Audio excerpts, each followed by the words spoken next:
Maligayang Pasko po sa inyong lahat.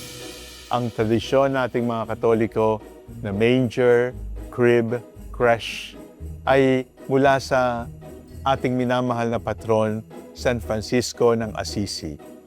Mula sa Greccio ay natanggap natin ang magandang tradisyon na ito. Kapag tiningnan po natin ang sanggol sa samsaman, tandaan natin ang Diyos ay naging maliit.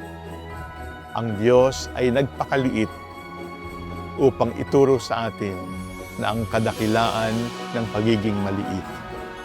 God chose to become small, to make it easy for us to carry Him, to love Him, to caress Him.